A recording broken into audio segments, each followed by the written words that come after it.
Hello and welcome to the Gooner Talk, back again with you guys for another episode of our preview series, looking ahead to the next Arsenal fixture with the help of some of our members from the Discord server. Very happy to be joined by Vinny. How you doing, mate? You good? You well?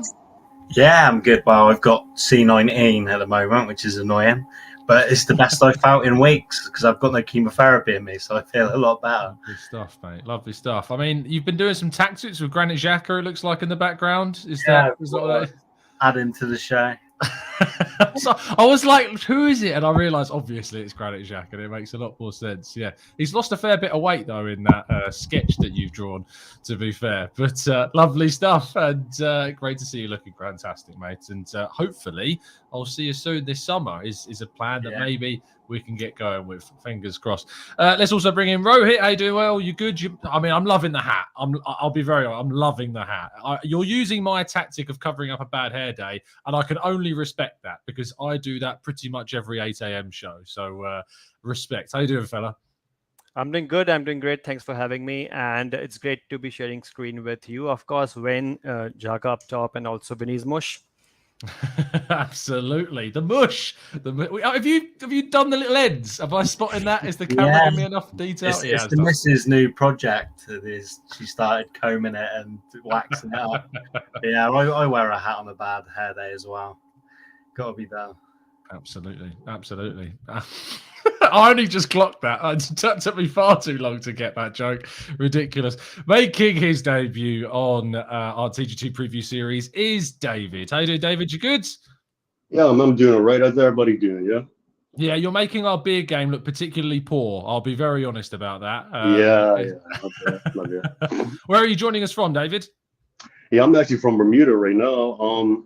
It's been pretty difficult trying to get on one of these live shows because we're about 4 hours behind everybody. So, for the morning shows, probably have them wake up maybe like 4 o'clock. And most of the times when you guys are doing these preview shows, it's usually I'm working. So I'm finally able to make my debut. And it's nice, man. It's nice. Hopefully, you guys have a nice show.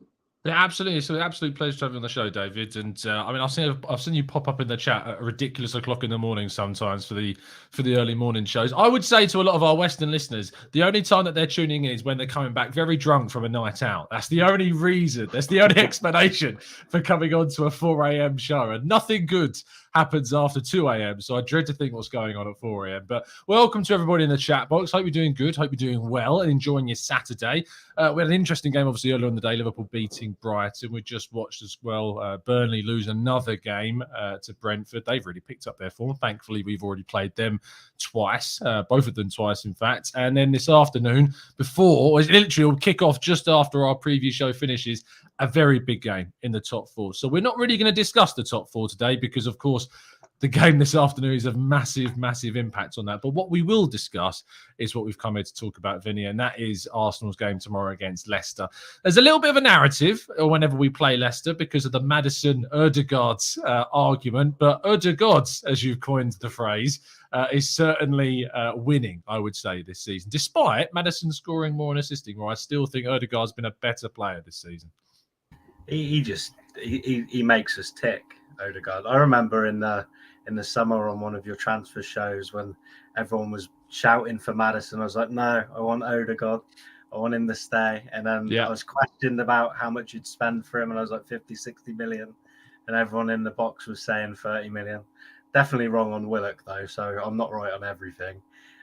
But Ødegaard's class. He's the one who just gets us going as a team. His flick the other day was just unbelievable. I think it's going to be a tough game against Leicester. Although they've had a poor season, they've started to hit form. So we need a big one from him. We need a big one from everyone on the pitch tomorrow. Absolutely. I love the comment. I think it was from Jonathan in the chat box saying, you know exactly what you're doing with that thumbnail. Yes, absolutely. I knew what I was doing with the thumbnail, putting Maddison and Ødegaard in the same show. Rohit, what's interesting about Leicester is they're quite an unpredictable team this season. They're not the force that they were last year. They haven't picked up as many points, and it looks like the only route for them back into Europe next season is going to be by winning the Conference League, which obviously would put them into the Europa League next season. However, better. They've still got plenty of players that can hurt us. Jamie Vardy isn't going to be there because he's injured and out for the game, but they are a threat still, aren't they? Of course, they see Conference League as their way back to Europa. Most like Europa, because if you would have seen the game midweek, they pretty much played their strongest team. They, of course, have Vardy out. They played Daka up front, Patson Daka, and their form has been very iffy this whole season. If you look stat-wise, Arsenal and Leicester pretty much neck to neck when it comes to the attack. We have scored 41 goals across season. They have scored 40. But when it comes to the defensive front, we have been much better. And it's basically our back four and our goalkeeper that makes the difference in a big way.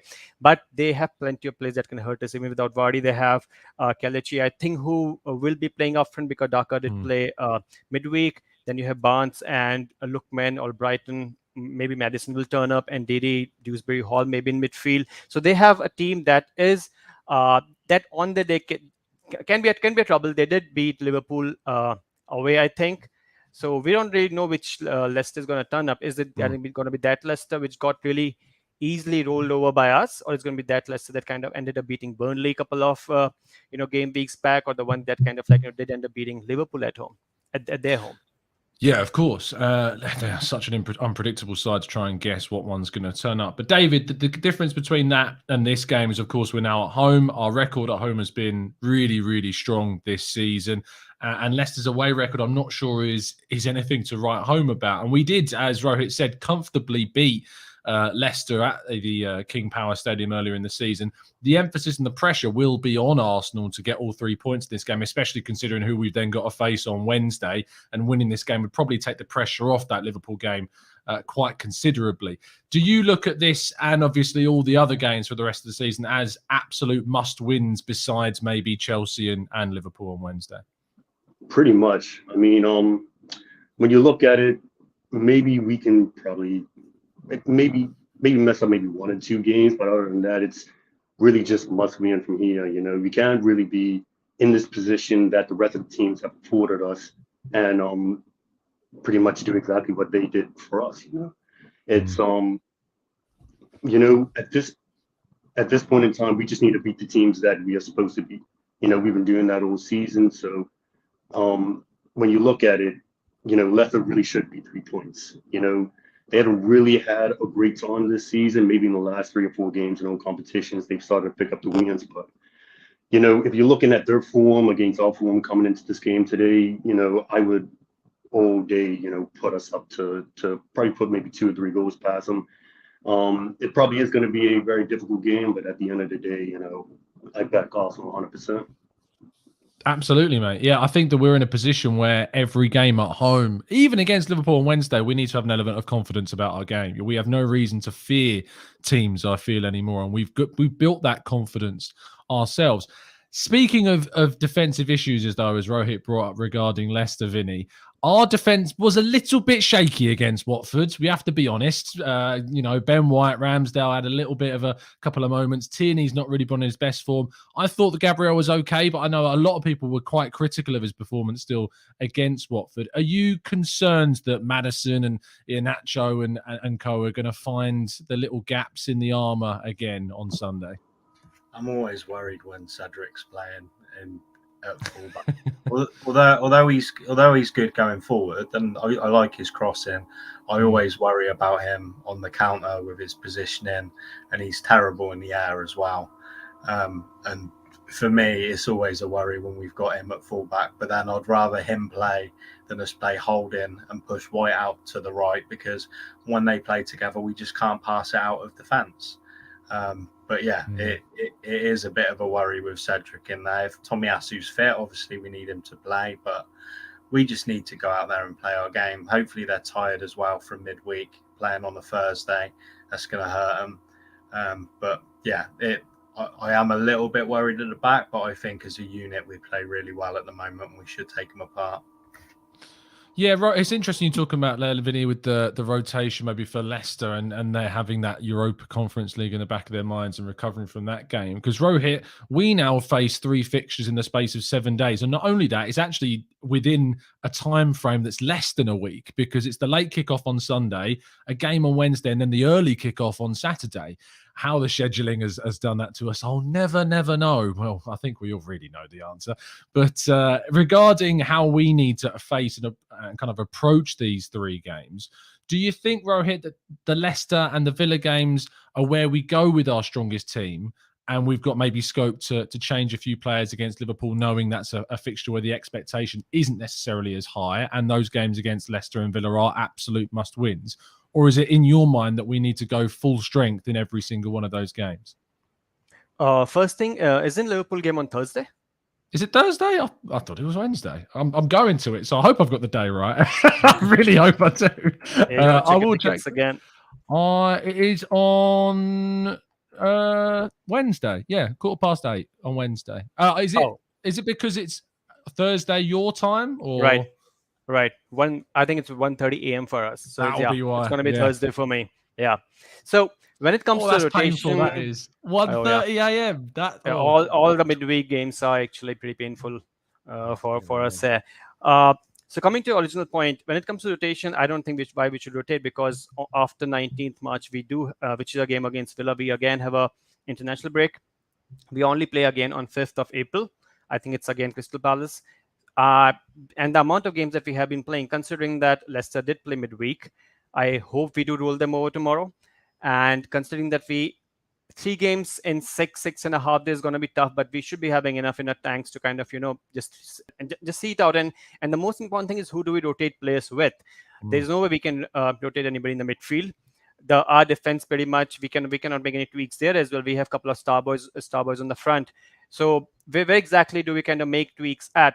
Maybe ESR Martinelli is one shout out. I don't think Lokonga can play any of these games, because we just cannot take any chance in either Leicester or Villa game. And we, of course, got to keep our momentum up while playing Liverpool as well, because we just cannot go in a game that get thrashed at home. And because like the point you made, our away form is around 50% games won, but our home form is 70% games won, which is quite good. And we have 2 home games back to back against Liverpool and Leicester and Liverpool. So we got to go in Liverpool game as well with the strongest team, with the strongest team possible, because we should not be getting thrashed 3, maybe 4-0, 5-0, and just kind of losing our momentum, getting defeated at Villa, or maybe dropping points in a draw, then going in a big long break, and just kind of like just don't want the season to just peter away. Absolutely. I think that and I wrote about this, and I mentioned this on this morning's show, that when we played Southampton, West Ham and Leeds in December, and those 3 games are very in close proximity, I think there was only 8 days between them, we used the exact same lineup in all 3 games. So Mikel Arteta is not, he's not privy to changing, and he will very much be open to keeping the lineup the same in these 3 games. And I would be surprised if he didn't. The only change that I could see is maybe Smith Rowe coming in for Martinelli. That's the obvious one that you look to. And if Tomiyasu, say, does get back fit for maybe the Villa game, we could see him returning, but I doubt he'll be thrown in too early, because why risk his fitness? There's quite a few conversations in the chat box reacting to the discussion surrounding Cedric. Olu saying Cedric was pouring a poor defence. He has been in a good defence. Stick White beside Mustafi, he will be bad as well. Tom in the chat box, thank you so much for the donation, mate. At the pub, we kept lauding Cedric for his performance, but to a man, we knew there was a chance for a Cedric moment. He didn't disappoint, but at least it didn't cost us this time. Yeah, at the end of the game, towards the end of the fixture, he was absolutely blitzed on the left-hand side when he was really out of form and not out of form, but out of fitness, and he was receiving treatment for cramps. That was always going to be a struggle. And now he might have to play 3 games back-to-back. So there are concerns that I do have. And I suppose, David, before we go into look at the lineups, sticking with Cedric, say if there is an injury issue, and I'm giving you kind of the manager's tough job here, and say Cedric does face a fitness problem, how do you think we tackle that? Do we go with Ben White playing at right back again and bring Holding into the lineup? Do we go to a back 3 and play Tavares kind of a right wing back position? Do you bring someone else into the team? How would you approach trying to deal with a possible Cedric absence? I mean, surely you have to put Ben White at right back and bring Holding in, because I like this. And there's this continuity that we've been having this season, where we've been playing like pretty much the same formation, the same team. I don't really think that there should be any reason to try and change that. Just keep it back full. We've, that's how we played most of the season. Ben White's already done it. Yes, it's against Norwich, and they're not a great team right now. But you know, in my opinion, there's no real reason to try and change things right now. Just keep things the way that they are. Try and make as little changes as you can, and you know, just keep the team going. You know, as best as you can. You know, Ben White's done a decent job at right back. Rob Holding is a decent player for us, and you know, if we need to just put him in for 1 or 2 games potentially, then you know, I think that's what you pretty much should do. Absolutely. Let's go to the lineups. Before we do, though, please, if you aren't already dropping a like on the video, please do, and subscribe to the channel if you are new. If you'd like the chance to throw your opinions out here on the show in our preview series as well, you can join up as a member and join our Discord server. Link to that is also in the description. Spoiler alert, we have all picked the same team, unsurprisingly. You will not be surprised to know that at all. And so we are going to approach the descriptions of our teams in slightly different ways where we talk about different aspects. Vinny, I'm giving you the interesting task of talking about Aaron Ramsdale to kick things off, because I had someone tweet me this morning saying, are you worried about Ramsdale? Because I feel his confidence is dropping. I can't give credit because I can't remember who the person was who said it. It might have even been in the YouTube comments. I'll try and grab it while you're speaking. But have you had any concerns raised in seeing some of the maybe the passes going a little bit awry, or do you still think he's as good as he always has been? Never. I think he's just an emotional player, but I have no issues in Ramsdale at all. I think he's been solid and consistent all year, and 100% he starts every game for me. The interesting bit you asked David a minute ago about who you would play if Cedric got injured, I would consider playing Saka, and I know it takes him away from the forward line, but I would consider playing Saka and making Tierney form a back three with Gabriel and White and being a lot more defensive, and us pushing up down the right wing with probably Saka and Pepe, because Saka's class at fullback. When he was playing left back, he was unbelievable for us, and I have faith in him doing a better job than probably playing Holding in the centre and White out wide, because when we play that role, we just can't play out of the back because Gabriel can't pass for Toffee at times, and Holding as well doesn't have the confidence to play forward. So we just end up going sideways, rather than being more direct and attacking teams. But do you want me to go through the rest of the team? Why I've chosen? Yeah, go on. Go through the rest of it as well. So the back four sort of picks itself. If Tomiyasu's fit, I play Tomiyasu at right back. Xhaka and Partey, what is it? 10 at the last 12 Premier League games? I think it is. 10 wins. 10 wins. Yeah. Is it 10? I thought it was 9. I was looking back over it and I counted 9, but you might be right. But it's interesting how Xhaka's playing higher up now. For me, he should never have been the player that comes and gets the ball off of the defence, because he isn't the quickest turner on the ball in the world. He's good when he's facing the play and he's dictating our passing and being our playmaker essentially. But for me at the moment, you don't change what isn't broken, and this team's just been quality as of late. And people have moaned about Lacazette, but he works his socks off for the team. Even though he's not finishing his chances, he set up 2 goals last game, and he's been brilliant winning the ball back. And I think if you change Lacazette for anyone, they're just not going to have the hold-up play that he brings to the team. But that puts the responsibility on the likes of Martinelli, Saka and Odegaard to get the goals. I think it's going to be a unchanged team, and that's why obviously all of us have gone for this as our lineup. Rohit, speaking about specific areas, Vinny talked there about the importance of Xhaka and Partey. When we play Liverpool on Wednesday, we obviously didn't have Xhaka and Partey available for the League Cup semi-final defeat. It was Lokonga playing with Odegaard and Smith Rowe in front. How important are those two to the way in which Mikel Arteta wants to play? I think one reason, we all ended up picking up the same team, like David did point out, is continuity. And Mikel Arteta insists a lot on that.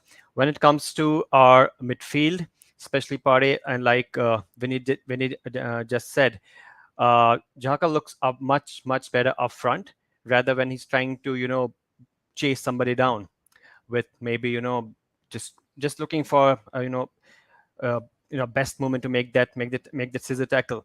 And The funny thing about Xhaka is that he has the highest number of yellow cards for Arsenal this season. I think it's 7.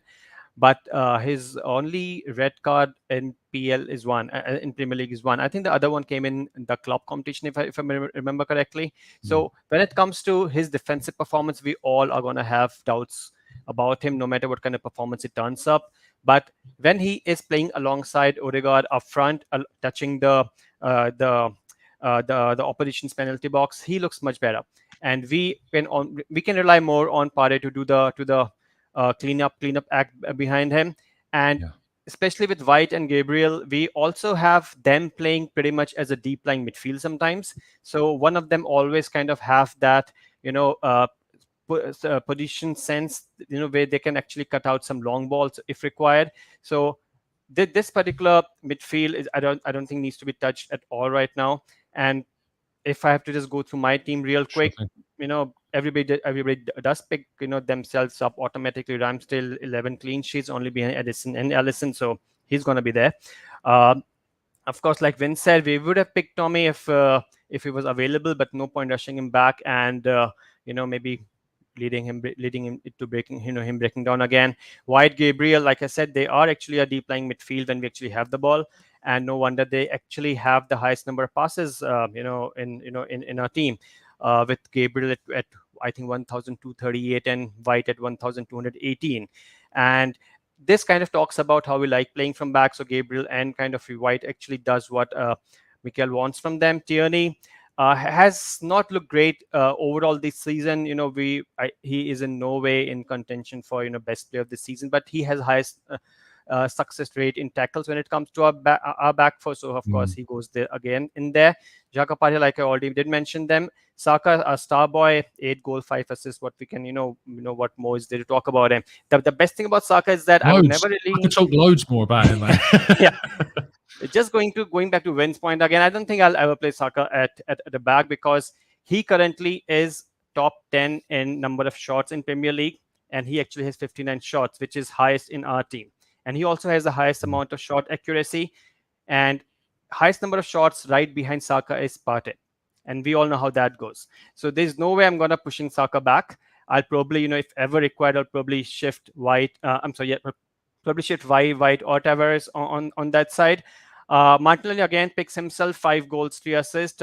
Always a good shout to replace him with ESR. But then I actually like ESR when he comes in later because he also takes the game and also has a great eye for the goal. Lacazette, our most creative attacking midfielder with 7 assists. So I suppose he does a lot of dirty work around the penalty box. I love that you called him an attacking midfielder. That's what he is now, basically. Yeah, he actually has 7 assists and only 3 goals. So and one of those was spent. So you really have to say with the a center forward with most number of assists and not the highest number of goals in the team. He's playing as a cam. That's mainly because of his hold up play and also link up play with Odegaard and Saka. So he actually feeds the wing so well. So that's pretty much what his role is right now. So this team for me remains same as last game, and I would actually keep it same maybe for next 2 game as well unless Mikel wants to change something, which I don't think he will, and barring any injuries. Lovely stuff. Well summed up. Lots of stats. Got to love those. David, obviously, you've gone for the same team as well. Sticking in the midfield, though, Martin Odegaard, any opportunity to talk about him? And with it being Leicester, there is the added narrative with the Maddison debate. There it is. Lovely stuff. Good timing. How impressed have you been with him? Enough, obviously, to buy his shirt, but I mean, are you happy as we are to see that he was the guy that we ultimately went for in that position in the summer? Definitely. I mean, just like Vinny said, Odegaard, this guy's been amazing this season. And as much as some people may try and play him down and say, well, look, he doesn't have the assists, he doesn't have all the goals, and that maybe like a Maddison has that he's going to be going up against tomorrow, but what he does for us while on the ball, dictating playmaking, sometimes from deep, sometimes in the final third, especially helping that right hand side. I think he's been a really, really big revelation to our team and a big reason why we've been so dominant, especially in midfield this season. Bro here, he took all the you know, he took all the stats, so I ain't really got nothing here to say about him. I would just have to say that Odegaard is a key piece of our team right now. He helps us play exactly the way that Mikel Arteta wants us to play, especially going forward. Yes, there is some things that he still needs to work on. You know, shooting. I think sometimes he just needs to put his foot through the ball. He needs to try a bit more to actually take some shots more at goal. But other than that, you know, yeah. I like what he's doing. I think mostly everybody else likes what he's doing. He's starting to turn a lot of people's opinions on him around, especially in the media. But right now, you have to look at him as probably as important as just anybody else in that team. Absolutely. The rest of your team, very happy with sticking with what we've got so far? Yeah. The only problem probably would have been maybe Martinelli and Smith Rowe. But other than that, it's like, you know, just like the other guys have said, you don't really want to be rushing anybody back right now. You know, just there's too many games coming up in a short amount of time. There's too many games until the end of the season. You just don't want to be rushing anybody back.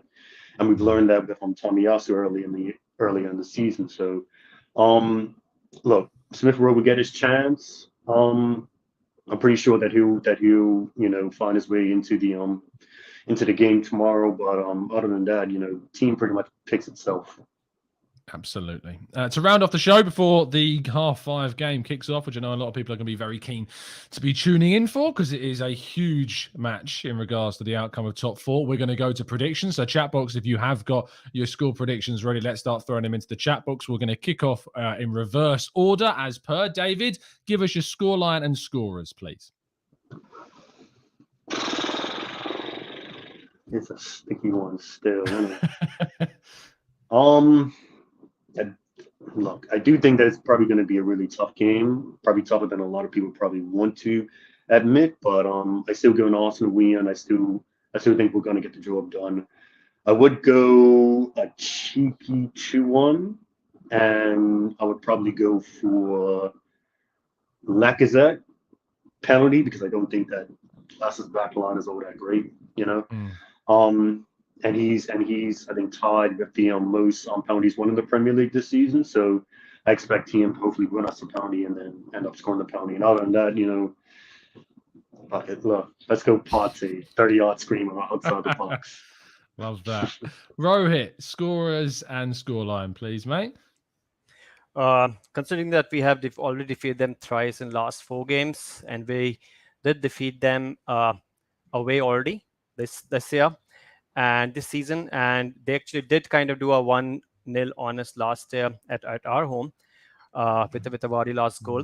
I think that's not what happens in tomorrow's game. Going by XG, 1.4 away XG for Leicester and 1.82 XG for Arsenal at home. I'm loving these stats, mate. I'm loving them. Keep it coming. I was tempted to go with a 2-1, but I think it's going to be a 2-0. I hope we do keep a clean sheet at home. I think the fans kind of really cheer the team up. We have not kept a lot of clean sheets in the last 2-3 games, and we actually kind of are in line to get one soon. And with Vardy not playing up there, I think we should be able to keep them silent. Another stat, I think, and it's a very important one. We have basically gone, I think 40% of all our goals this season in the first 30 minutes. And we have conceded for almost 45% of all our goals in the last 30 minutes. So if we can get some quick goals up front and kind of shut the door after that, I think we'll be good. 2-0, White and Laka to score. Lovely stuff. And finally, Vinny finishes off. If I ever have an argument, I'm bringing Rohit with me. Absolutely. Rohit Opta, the Opta ambassador. But I'm going to go 2-0 because I can't disagree with the statistical view of Rohit below. And I'm going to go Xhaka and Emil Smith-Rowe because that's what the song should be. Yeah, lovely stuff. I'm going to slightly disagree with the stats, which goes against my nature, I know, but I've already predicted a 1-0, although I'm feeling pretty silly about that prediction now. Thanks for that, Rohit. Much appreciated that. But yeah, look, I hope you guys are right. I want to see more goals. I want to see us going into this game confidently and coming out with the 3 points and making another statement in the league. And look, Leicester are no mug, so we need to be aware of that fact. And they're going to come with quality and ambition to try and get a point and more than that. So we need to be on the top of our game. Let's see what the chat box has said before we wrap things up, Olu going for a 4-0 win. Love that. Peony Ween says 3-3. Tom Sabal going for a 3-1 to the Arsenal. Omar says 2-1 win. I see Rohit and Vinny scoring goal each and David getting sent off and Tom missing from 3 yards. You've been watching our 6-a-side videos on the Arsenal way, clearly. 2-2 from Marley. Rob says, I feel a 3-1 for the Arsenal this week. Anthony going for a 3-1 win. Wilson saying a prediction as a 2-1 win as well. Bobby going for a 2-1 with Saka to get both as well. Matt Thornton says 2-0 to the Arsenal. Floyd says 2-1 to the Gunners. And Vinny's moustache is a 10 out of 10, says King. Lovely stuff. Thank you so much, guys, for all of the comments throughout the show. Sorry that we haven't been able to read out as many of them in the preview shows. Of course, we are mainly doing the main discussions and get your predictions as well. But I'd like to take a second to thank my amazing guest chat box, if you could show them some love as well. Vinny's, thank you so much, mate, as always. And this has been the first time you've been able to come on the show, of course, since we hit that 10K target, and it's gone past that as well. It's been great to see that continue to rise. Yeah, no, amazing the amount of money that was raised, and that money raised will run the forum for Macmillan for a month, and that saves so many people's lives, and it's been massive in making me positive and putting me in contact with people who have also been suffering from the same disease. But yeah, no, really enjoyable show. David, well done for your debut, mate, and great for volunteering without me pestering you in the Discord. Put yourself forward. He got in there early. He was like, I don't need to be pestered. I'm just going to come straight on. Get on the beach, mate. Get on the beach. That's where I'd be if I was in Bermuda.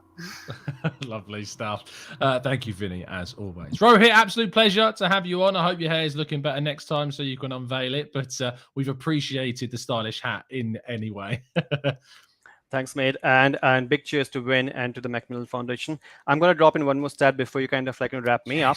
So currently, looking at the number of games that we have left, we need 1.69 points per game to actually reach top 4 if 70 is the cutoff. But if we win tomorrow's game, that drops to 1.52 PPG needed per game. So, that's basically like we just need to win half of our remaining games. So yeah, no pressure asking. Yeah, you're not setting up for a fail at all. I love it. Thank you so much, Rohit, as always. Pleasure to speak to you again. And thank you, David. Fantastic debut, mate. Hope it's given you the confidence to jump onto another one soon as well. And yeah, as Vinny says, get on the beach, mate. We're stuck in cold England here. Use your environment, fella. Trust. Look, like it's just Donny Red here, you know what I'm saying? So rub it in. Yeah, look, like obviously, thanks you guys, it's some nice, a nice little thing right here that's happening right here. So thanks for the opportunity. I really had a lot of fun. I was a little bit nervous starting off, but look, as long as you got, you guys putting me on, everything's straight, Rohit, Stop man, doing it all, cause make a smile and all that. So it's been a nice experience. Appreciate it. Absolutely my pleasure, mate. And yeah, as David says there, it's once you do your first one, it's easy and you gain that confidence coming on throughout. So if any of our members have been iffing and erring about whether or not to come on, hopefully this gives you the incentive to show that it's it's a lot more easy than you think. And you just need a camera, a quiet place to record, a mic that usually can be attached to your headphones is fine. And if you'd like to come on the show as well, with obviously Xhaka in the background, a stickman picture, of course. But if you would like to come on and you're not yet a member, link to being a member is in the description. Sometimes it doesn't work on your phone, so you might have to chuck on your laptop to have a go. But yeah, it's well worth it. And joining the Discord server, even without coming on, is definitely worth it, as these guys will, I'm sure, support. Thank you so much for tuning in. Drop a like on the video if you've enjoyed it. Go and enjoy this afternoon, this evening's game. If you've already watched it and you're watching this on playback, hopefully we've got the result that we need, which is probably a draw. A Man United win. If not, never want Spurs to win. So yeah, a Man United win or a draw. Thank you very much. We'll see you again very, very soon tomorrow morning for the 8 a.m. show, and then there will be a reaction show tomorrow to the game. It will be later on in the evening though, as the end of the game against Leicester finishes, my 6-a-side game starts. So there'll only be a reaction show probably about 8 o'clock-ish, 9 o'clock-ish max. So do tune in for that. We'll see you soon, and as always, up the Arsenal.